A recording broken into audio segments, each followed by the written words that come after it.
All right. Call the meeting to order. First item would be adoption of the agenda. Second. On adoption, all those in favor? Motion is carried. We have one delegation this evening. That's Brian and Judy Bloomfield regarding their application for 325 Stewart Street. So if you could come to the podium, you have 10 minutes for your presentation. And I believe council has a copy of your presentation, so you don't necessarily have to read it all of this. Oh, I was planning to. We've all had it since earlier today, I believe, Okay. by email anyway. Would you like me to read it? I don't need it, but I'm sure that council can follow along if you want to hit the highlights. Yeah. Oh, okay, I will run through it then. Okay, we do want to thank the councillors for their time to come out to the site. That was very useful for everyone concerned, I think. And we feel that in its current form, the town bylaw and guideline language address Fairland's multi-unit proposals rather than two-lot subdivisions, such as this one. Our main three areas of concern are the common driveway, the landscape plan, and the east elevation changes. So we'll start with the common driveway. A 4-meter driveway is necessary to accommodate the protected root zone of the Copper Beech tree, and all services have been rerouted as a result. 4 meters is adequate for emergency vehicles. A 4-meter driveway further calms traffic and noise for neighbors. A 4-meter driveway supports on-site parking. A 6-meter width driveway, 1-meter planting beds, and 6-meter opening to Lot B restrict on-site parking and maneuverability. And if you refer to the landscape plan drawing there, you might be able to see I've drawn in a car and a truck based on average sizes, and coming straight in and coming in towards the garage. It's pretty tight. A core paving system will be installed to maintain the pre-development permeable surface of Lot B. The proposed driveway will be a substantial safety improvement given the limited visibility of traffic in the footpath where coming and going from the existing driveway, I know that we have to just slow down to a crawl to coming in and out of that driveway, and there's so much traffic in the footpath and you can't really see into it. So our request for reconsideration as far as the driveway is concerned is that a 4.5-meter common access driveway, which includes the half-meter French drain, be allowed for its length from the Beech Tree to Lot A, as the distance from the 4-meter Beech Tree allowance to the entrance to Lot B is a very short distance. That access to Lot B can be widened to 8 meters because, again, the turning radius is very tight in there. Vehicles would have to use that common driveway to maneuver in and out. The landscape plan. Aside from the protection of retained trees and the screening of neighbors, the recommendations for landscaping of Lot B we feel are excessive and inappropriate while the existing home remains.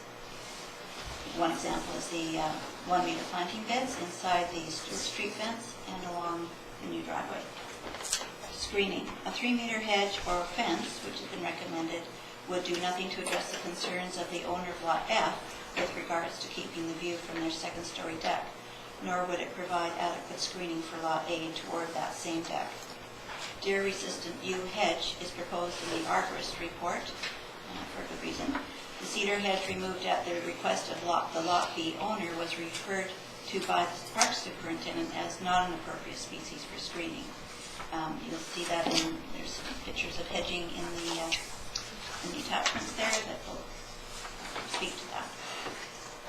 The footpath changes. Street-like improvements for an additional 12 feet beside the existing footpath and for only 1/7 of the path's length would be visually confusing and incongruent with the path along the golf course and the proposed greenway trail expansion. The addition to the path would be swale and serve no public purpose. Wooden fencing provides better screening than chain link. The path in its existing form encourages calm and quiet neighborhood. As this path will remain as such, we disagree that we should be responsible for street frontage improvements, given that it's going to remain a path. Pedestrian access. We were given the choice to have pedestrian access for Lot B via an opening in the frontage fence, the 1-meter high frontage fence, or via the common access driveway. So we chose the driveway. but the gap in the fence on Stewart Street remains. Okay, never mind.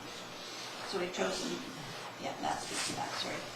So our request for reconsideration as far as the landscape plan is concerned is that the pedestrian opening in the Stewart Street fence be removed from the landscape plan, that the requirement for planting beds on Lot B are removed, that deer-resistant species remain integral to the landscape plan, that the Stewart Street footpath remains status quo, and the applicant to continue wooden fencing from a point level with the north end of the path to the southeast corner of Lot B, but at a height of 1.8 meters. East elevation changes. The building guidelines customized by town staff for this proposal state that the building guideline 3.5.2, number 6, be a condition to ensure that if the existing covered boathouse is no longer there, any new dwelling must meet these requirements. Fair enough. The mimicking of a building frontage on the east elevation will give the appearance of two main entrances. The north side of the house has always been the main entrance, becoming more obvious from the street when the relocation of the drive is complete. French doors and a deck have been added to the south side of the house opposite the main entrance, providing better options for emergency egress. The orientation of the existing house on the lot is neither typical nor unique. The photos on page 4 attached are examples of dwellings in the area that do not have their main entrances face the street. The east elevation will be remediated with the removal of the cedar storm door and cement steps.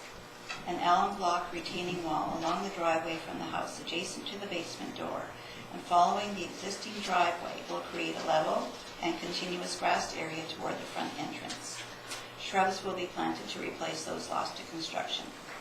A mock roof over the basement door area will balance the east elevation view. Our request for reconsideration, that east elevation modifications be removed from the application as per the customary building guidelines received from town staff. In summary, we believe that the form and character of the area surrounding the downtown core speaks for itself in the diversity of the ages and styles of the homes and with the Comox Golf Course as a focal point. This subdivision application supports goals of the OCP. We've made every effort over the past 2.5 years to communicate effectively with all concerned, and will continue to do so. And then the photographs. So, are the photographs clear? Yeah, I think so. Okay. Councilors may have questions for you if you finish your presentation, but otherwise proceed. Are you complete? Yes, I am. Members of council, do you have questions for the delegation? And our planner will be providing a report, or he'll be commenting on the report on this matter later in the agenda. So. Yeah, I'm not question people. Okay, thank you for your presentation. Okay, we'll move on to minutes of meetings. We have the regular council meeting minutes of November 1st for approval. Move your seat. On approval, and all those in favor? Any opposed? Motion carried. We have the November 15th management report for receipts. Move your seat. And on receipt then, all those in favor? Motion is carried. You'll see that we're going to be receiving the report on pocket park standards here this evening, so assuming once that's done, that item can be taken off for management report. Otherwise, other questions? Yeah. I do have a statement that regarding the fixed wing search and rescue. I understand there's going to be some construction starting within a month or so. Last I heard was groundbreaking on or about the week of December. They're still trying Yeah. to figure out when the minister can make it. And they're looking at approximately 50 new troops coming in to staff that. Yeah, civilian and Yeah, military. so it's good. It's just good news for the community. You betcha. All right, anything further? Seeing none, we'll move on to the next item on the agenda, which is the unfinished business implementation of the Recycle BC program. Staff are looking for council's authorization for a 5-year term as opposed to the 1-year term that was approved last meeting. And on that, I think CAO, if I'm not mistaken, there is a 6-month out for either party. Yes, there is. And so this is their standard contract, if you will. And I do want to thank staff for persevering and all the paperwork on this, as well as the education program, which is just starting to roll out this week. All right, so anything further on that? Seeing none, all those in favor? Motion's carried.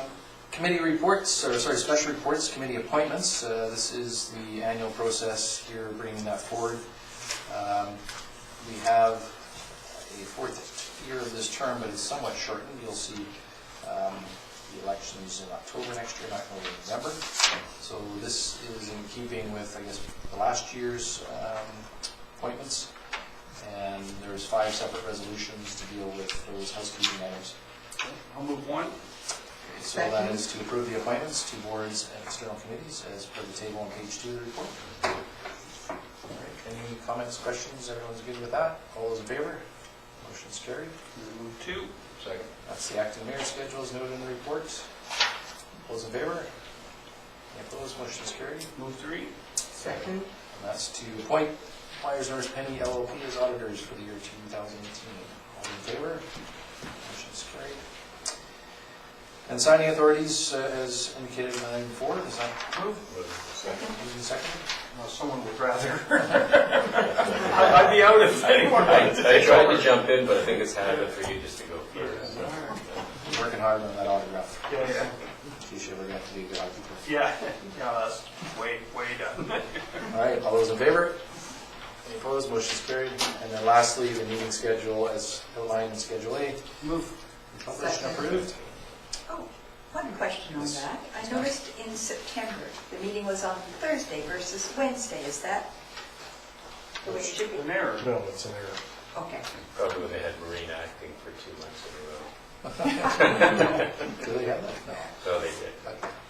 All right, so we'll fix that. Move that with that correction. For September, oh, I see, 5th, 19th, and 26th are obviously not the right dates.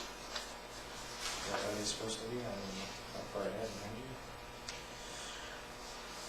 All right, sorry, the 5th, 19th, and 26th, those are all Wednesdays. Yes. So what was, September 4th. oh, okay. I didn't see that one. I think that's the one.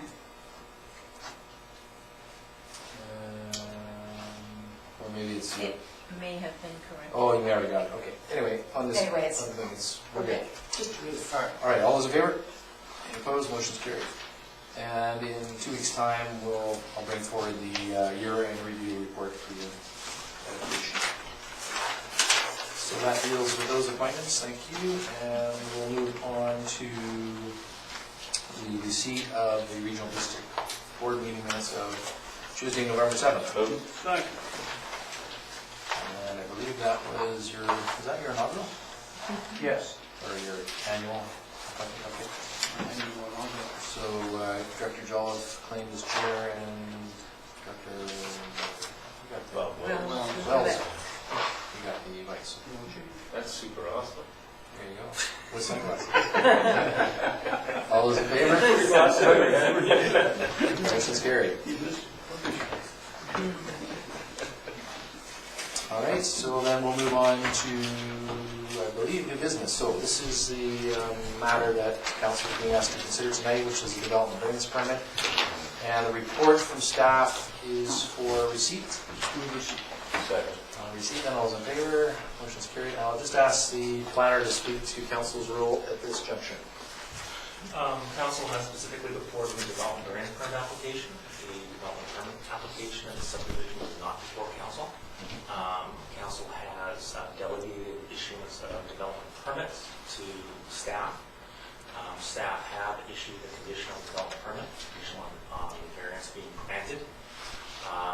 The procedures bylaw does outline that if someone wishes to ask for reconsideration by council, that they must give notice within 30 days of the decision to the approving officer.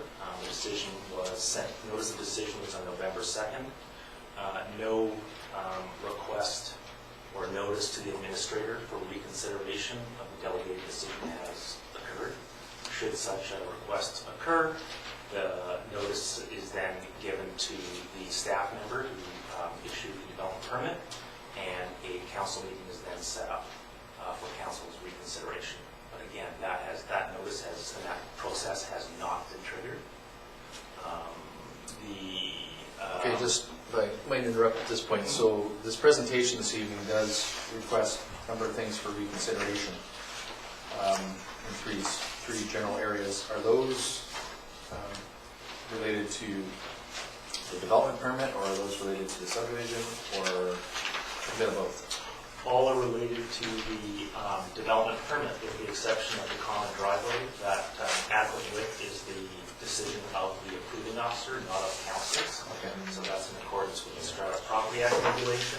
Okay. The request on the footpath changes does deal with the road itself, the road dedication, the existing road dedication, and improvements that are required at time of subdivision. Okay.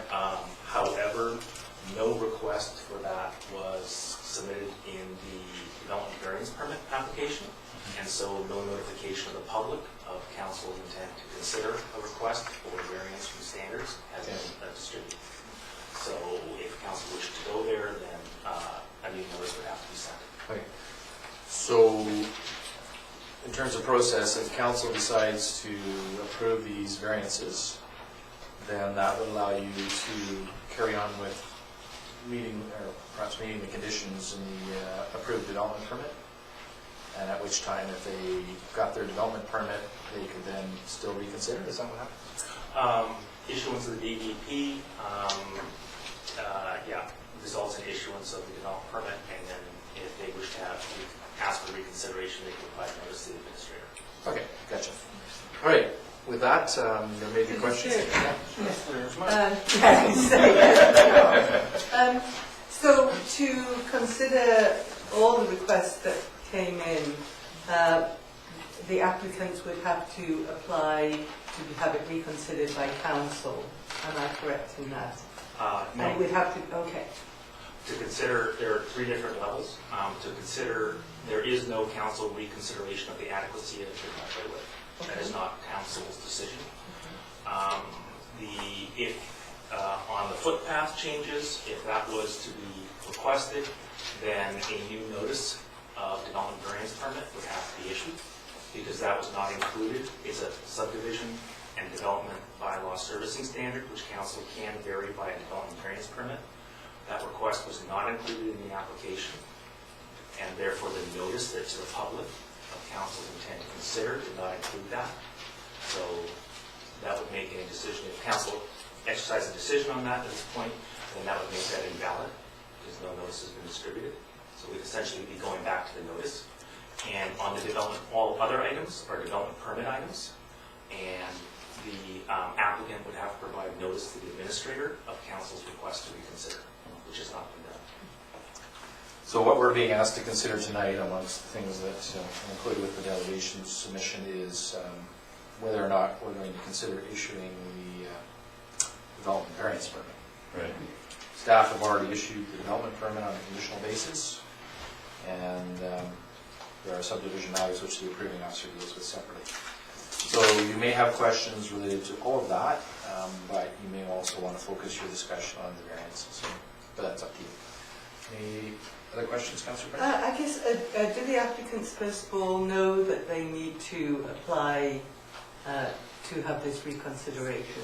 Yes, a copy of the relevant section of the procedures bylaw was sent along with the conditional approval of the development permit on November 2nd. Okay, but they still have time to do that if they wish. Correct. Okay, I'll listen to the other questions first. It is a little less clear than I thought. Yep.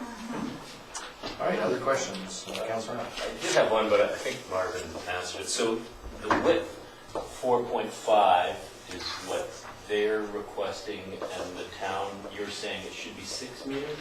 Is that, which is not up for us to consider? So it stays at 6 meters? It's a decision of the approving Right, officer. okay.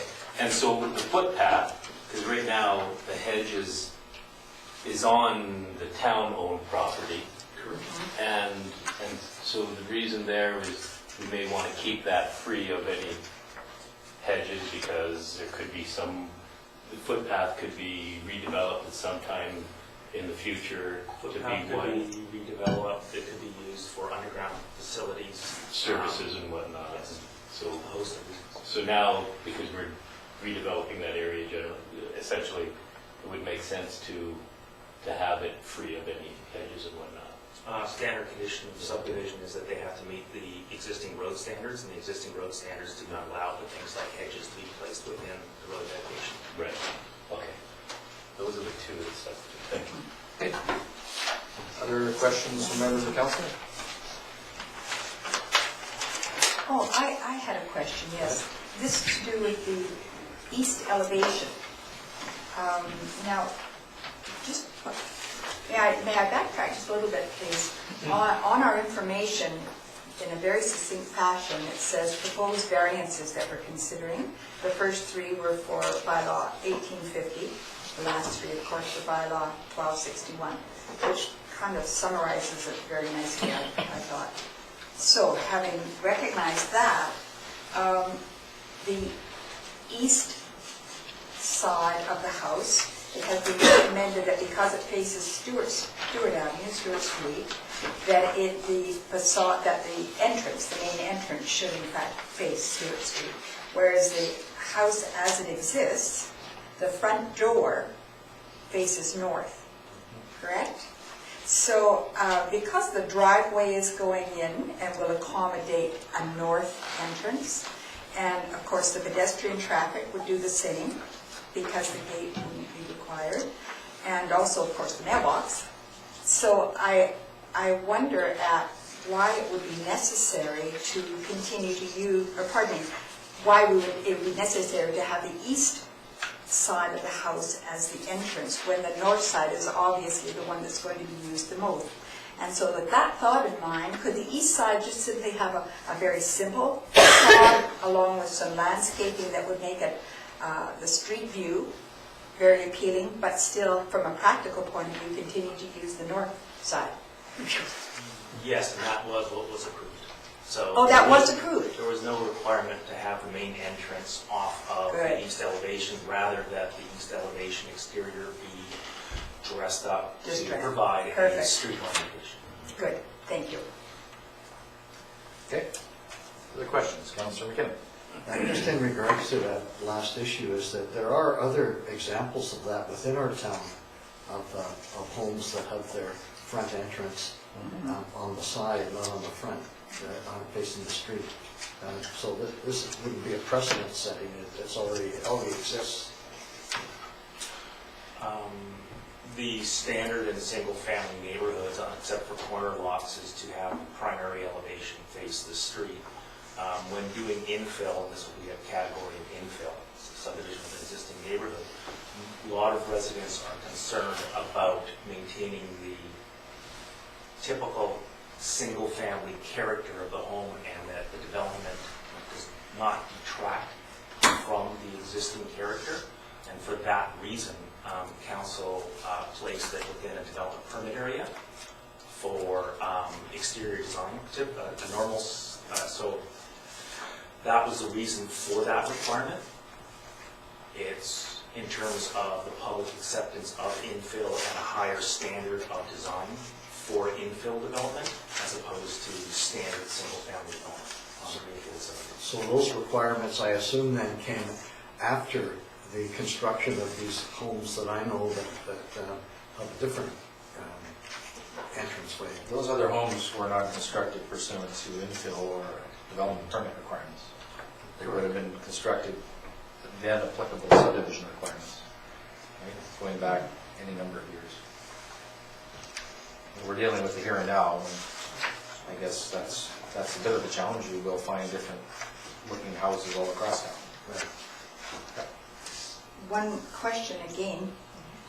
You're in demand tonight, sir. This time pertaining to bylaw 1261, we received correspondence, well, a petition from many of the neighbors. In fact, there were 30 who requested that a sidewalk, in fact, be placed along Stewart Street. Is this going to impact our this variance that we are considering tonight with the number of? If council wishes, the variance before you right now would go from a concrete sidewalk to Yes. no sidewalk. Right. The petition that you're referring to makes note of an asphalt sidewalk, similar to what exists on Stewart Street to the south, on the west side of Stewart. If council wish to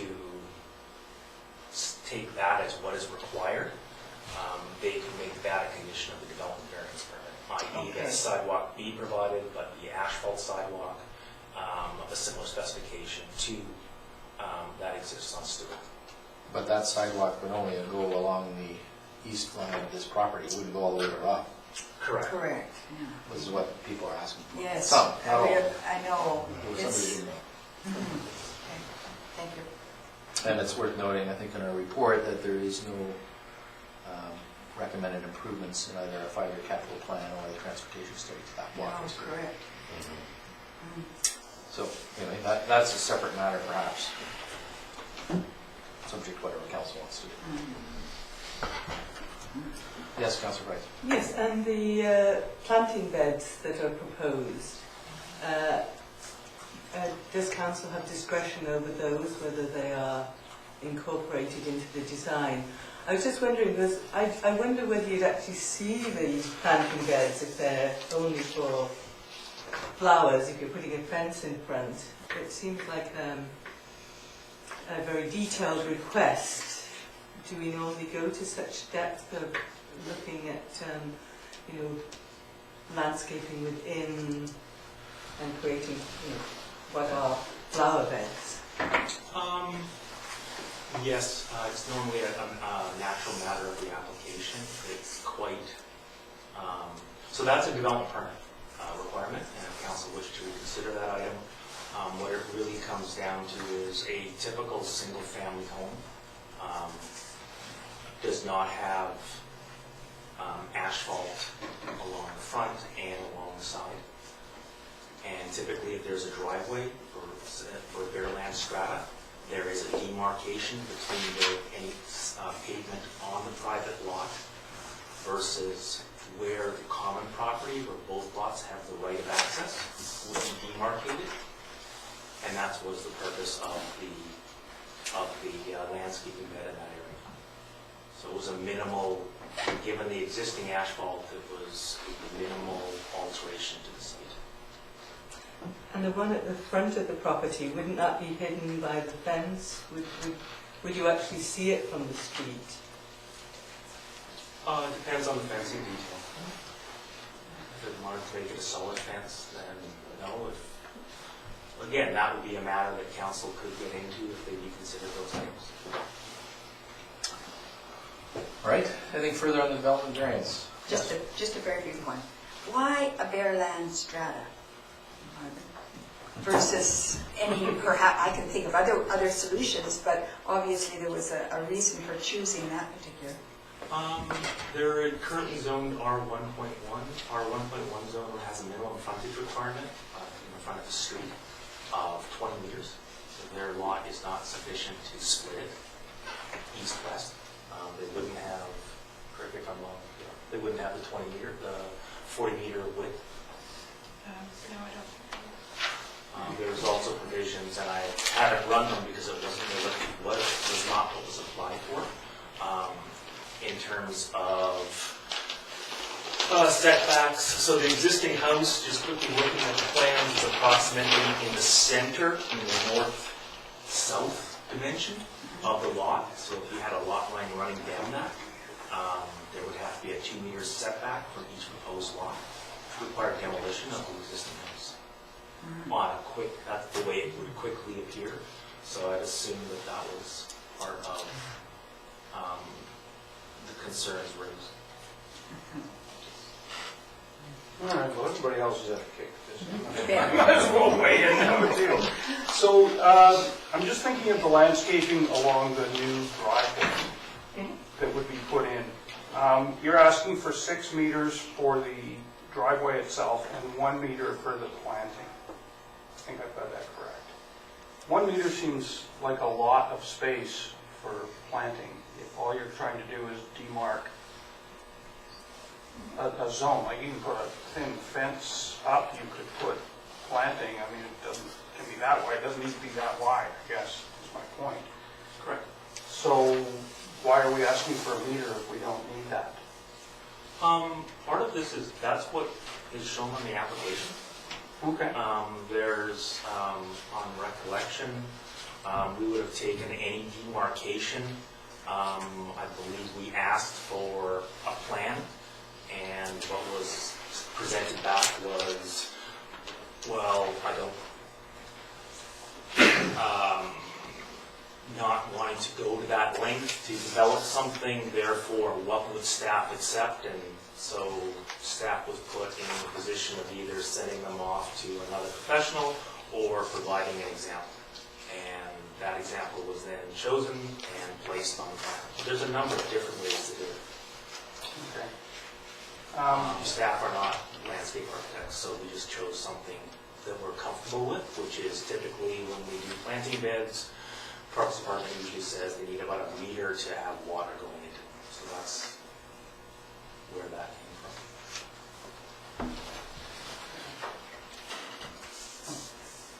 Any further? No, that's fine. The other reason a Bearland Strata works here potentially is that the town doesn't have any responsibility for maintaining that access road, whereas if it was a conventional subdivision, they would. I see. In any event, that Bearland Strata is probably suitable for this particular infill development. In terms of the variances, they're summarized really on page 89 of the agenda and in the shaded area. And I can understand the concerns that the applicant has, but I also note that we have several letters from neighbors that are concerned about loss of views and loss of, neighborhood feel, I guess is one way to put it. Whenever we're looking at infill developments, as we found, it's very challenging. I think staff and the applicant have done their best to this point with what could be accomplished with the Bearland Strata subdivision of this nature. And I think the balancing act that the planning department and the approving officer have to play is what's in the public interest. I suppose that's why we're here too. The task at hand tonight is for council to consider the variances and grant them or not. And if they are granted, then the development permit would be issued, and then it would be up to the applicants to see whether or not they wish to have that reconsidered by council. So that's sort of, I think, the procedure here. Failing that, I suppose if the development variance permit is not approved by council, then presumably the application goes back to staff and the applicant to figure out something different, whether it goes ahead or not. I'll move the recommendation from the plan. Okay, so the recommendations are that the development variance permit be issued subject to the conditions listed in Schedule 1 of this report. I'll second that. Further discussion on the variances? Yes, Councilor. Just a closing comment, I guess, is that some of these requests made by the presenters tonight, and it seemed reasonable to lay councillors, but our planners have the expertise and the foresight to the future that we don't have. Having said that, though, is that it seems to me that needs have changed as far as housing. Housing is in short supply, and I see one of our roles as councillors in helping create and encouraging creative housing options. So I thought we needed to make that statement before we did vote on the variances. Yeah. All right. Anything further? Ready for the question? All those in favor? Any opposed? Motion's carried. All right, so we'll move on to the next item on the agenda, which is the planning report on pocket parks in Butcher's River. I'll move that. Second. So that's for receipt for information purposes. All those in favor? Motion's carried. I think we got this on email last week, so hopefully everyone's had a chance to look at it, and there may be questions for the planning department on this report. Any specific questions? Yeah, it's a very good report. One, if the committee wishes to recommend that such a facility, so I would like to have a motion that we direct staff to investigate the feasibility of incorporating a play structure in that area. Just to look at, is that something that we need in that area? I think that that greenway, that path along Lazo will be a great addition to the whole area. So you're making reference to the On page 97, so yeah. within the, I guess the greenway you're talking about now. Yeah, so that's where I wasn't sure. Now, we have the greenway, but is there other areas within there that a little park with a play structure would go in? Or is that just to the, we'll call it the L, backward L shape? This motion, if that's what you're speaking to, speaks to the greenway. We're not talking about creating other park areas. Right. Just saying, within that area, as the design proceeds on that, as it's noted, development drawings have yet to be created, scheduled for next year. And that would be the opportunity for us, looking at that for, given it's a passive greenway, people coming and going, whether there could be some sort of... So I'll stick with that motion that we... So referencing the greenway. I'll second that. Okay. All right, any discussion on that? Seeing none, all those in favor? Motion's carried. The staff will bring that back to us when that is appropriate. Right, thank you. Anything further on the pocket parks? Seeing none, we'll move on to the next item, which is correspondence. So we have a letter from Our Lady of the Sacred Heart Council for a pin. Is that the name? See to that? We see that, all in favor? Motion's carried. It's a nice project they did there. And pictures of the company and all that. Good. Letter from Phil and Michelle Pryor, and this is related to their request for a refund. I do believe. Move receipt and that we grant them a refund. I'll second that. Any further discussion on that? Just a quick question. Is there a way to, in future when this happens, is there a way to,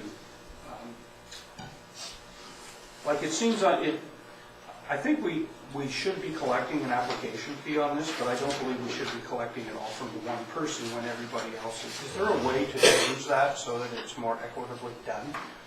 It's probably difficult in this situation because there was only one applicant. If there was a neighborhood applying for it, that would be different. But I think this is probably the proper procedure at this point.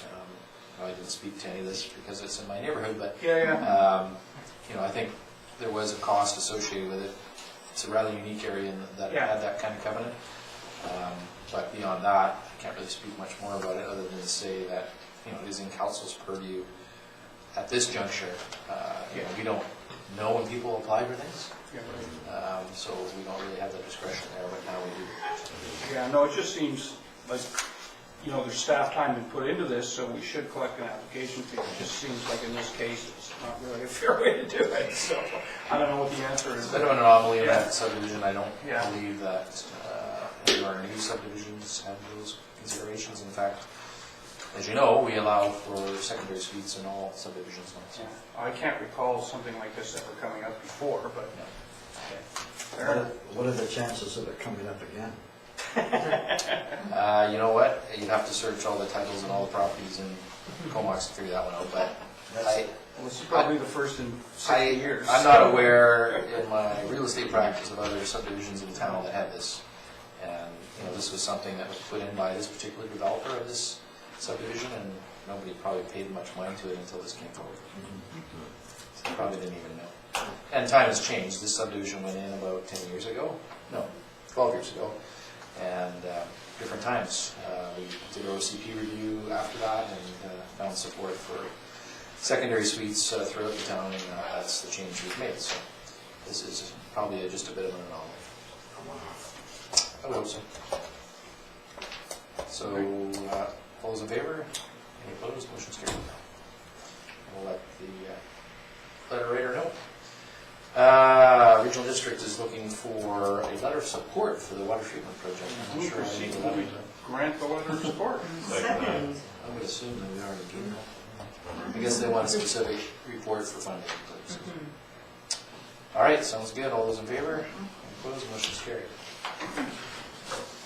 And where are we at here? I think we have, oh yes, sidewalks. Comox Ave. So this letter from the people on Comox Ave, I'd suggest that we receive it and refer it to the budgetary process. Moved. Second. And would that also go to our engineer, because it would be... Well, if it's referred to the budgetary process, that will go through all departments that are appropriate, right? So, Yes. and if you can just tell me what you told me earlier about where this is in our current financial plan? Currently have this slated for 2020, and we are carrying a budget figure of $900,000 for the works. I'm not convinced it's sufficient because there is some significant elevation grade differences in some areas that will require a fair amount of work, particularly closer to Anderton. The properties tend to fall off, so you're looking at almost retaining walls for a sidewalk in certain portions. So, our plan would probably be to initiate some engineering late next year and into 2019 and get those designs solidified before moving forward with construction in 2020. So it will be obviously included within the draft financial plan that we will be reviewing in the Yes. next little while. And whether it gets moved up, deferred, whatever, I guess will be determined at that point. But it's in the 5-year plan, so it will be worked upon. Yep. And it's gas tax, I love that. Yes. Yes, it would be. Yes. Yes, that's true. And, yeah, but that would not include any undergrounding of wiring, right? No. Yeah. Well, it is quite stunning, the cost, but I can see it is difficult. I would hope we would be able to consider, subject to the budget, that we could move it forward because it is a very well-used, very busy road, and I mean, it's amazing that we haven't done it already. I mean, it's great it's on the plan, but Well, as you know, the good news is that is in our financial plan, although perhaps the numbers are not quite accurate. As someone who's recently experienced that with the sewage commission, we're not saying this is going to cost $9 million, but I suppose the good news is in the financial plan. But then don't forget we have other capital items as well, and yes, you can move them around within the financial plan and still balance, but you have to try to balance those expenditures across 5 years as well. So yeah, might be nice to move it up, and then what else do you defer or give up in that time frame? so it would be good hearing from the engineer if there is some... Yeah, and we'll need to probably do some more in-depth study on the costs, right? So although we might have a placeholder for it, that doesn't necessarily mean that's what it's going to cost and that's what it's going to happen. So. In any event, yeah, we'll look at it. Councillor Margaret, did you have any? Yes, please, just quick. Towards the close of the letter, they make mention of Berwick and the fact that Berwick was able to see a sidewalk happen there very quickly and easily. And Actually, it's a crosswalk. Oh, pardon me.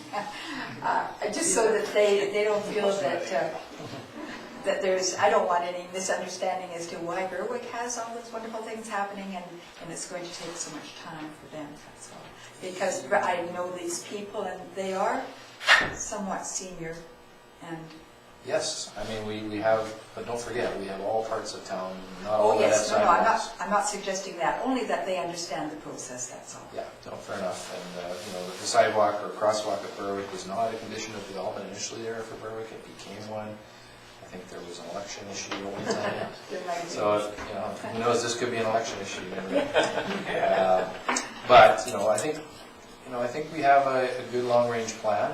Don't forget, we did a transportation study in 2011, 2012. That was a partner piece to the OCP. So we've got to remember that there are other priorities too. Yeah, yes.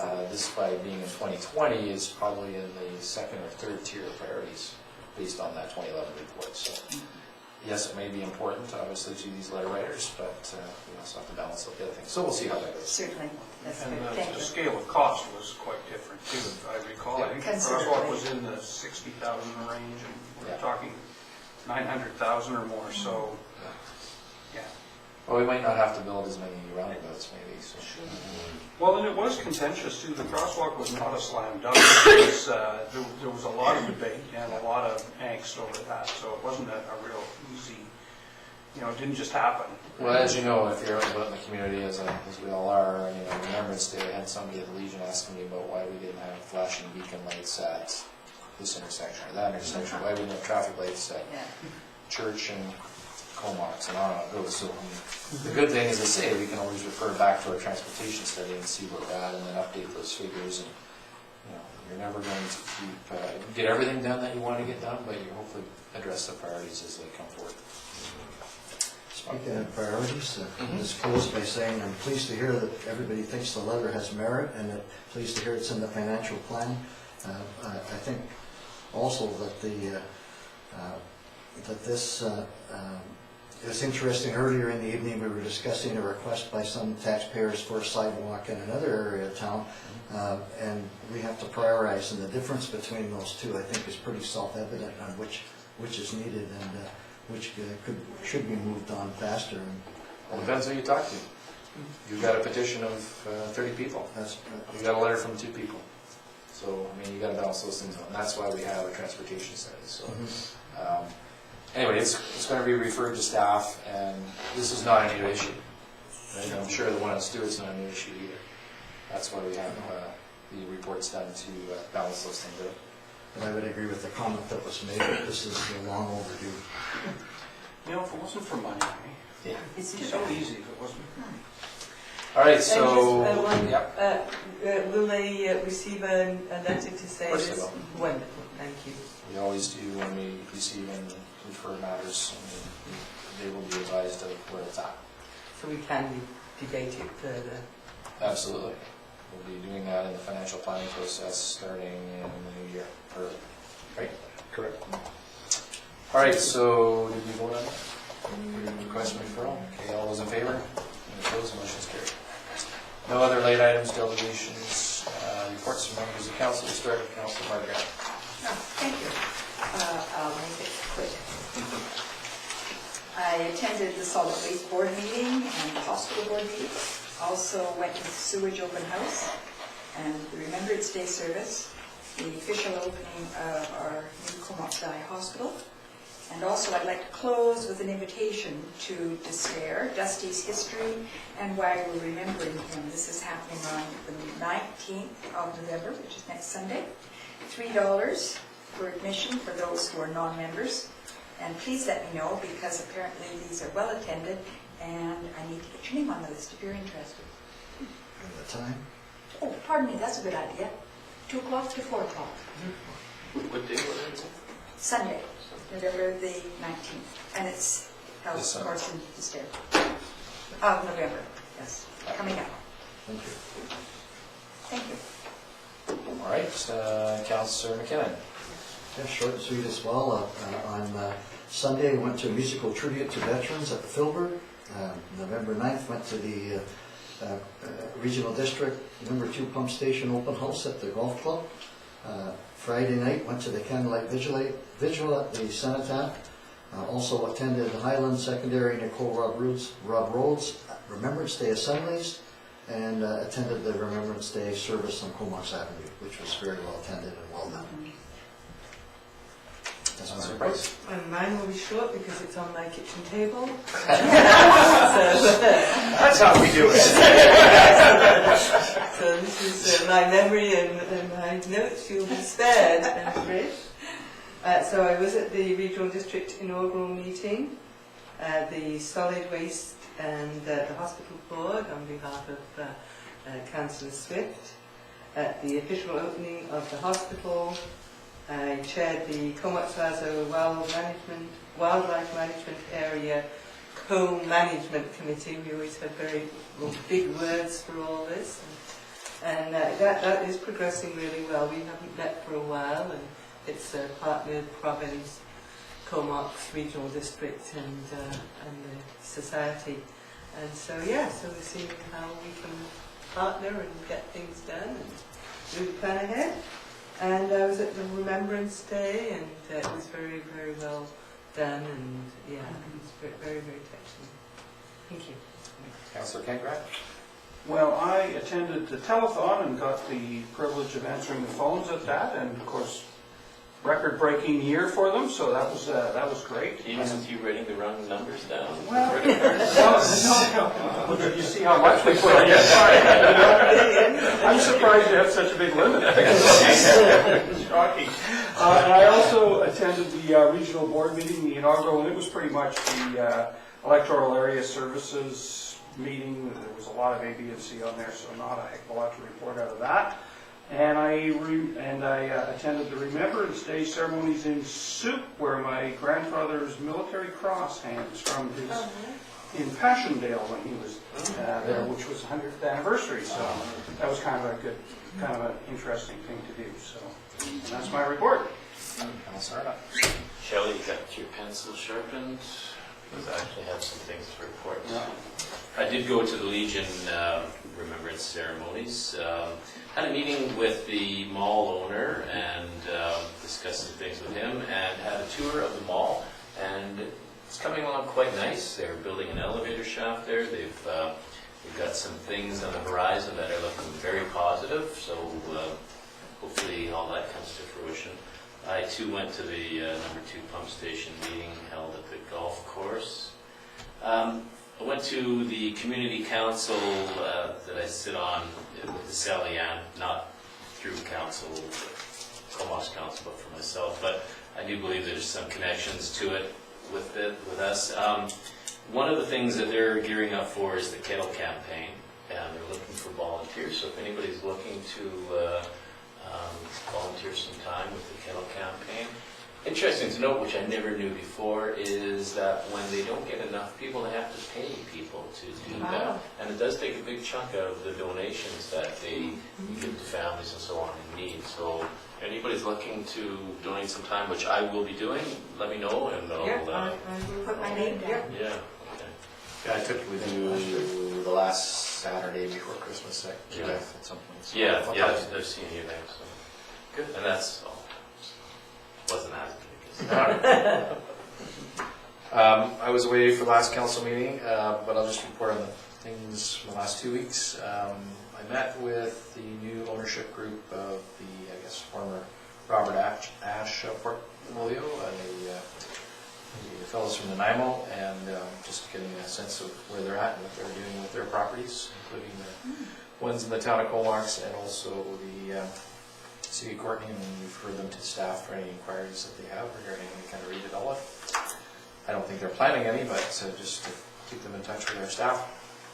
Of course, attended the celebrations on Remembrance Day here, well attended, and also went to the base for their usual reception. And yesterday attended the grand opening of the Comox Valley Hospital, and I hope to get up to the one in Cal River tomorrow morning. And that is all I have to report. So, we'll leave it at that, and I think that pretty much does our agenda, unless there's media or public questions. Questions from members of the public? Seeing none. No in-camera meeting today, so a motion to adjourn. Second. All in favor? Meeting adjourned. So Mark, for Sunday, there, what was it? It was just like, okay, how's that kind of The sold out? seniors can just really this Comox seniors stairs. Right. So there's a lot of confusion about why they get these stairs. And so they are not understanding. It's actually what they call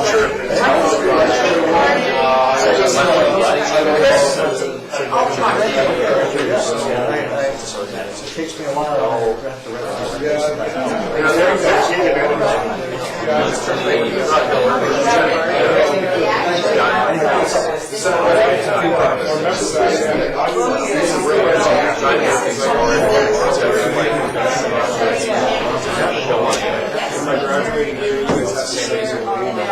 Yeah.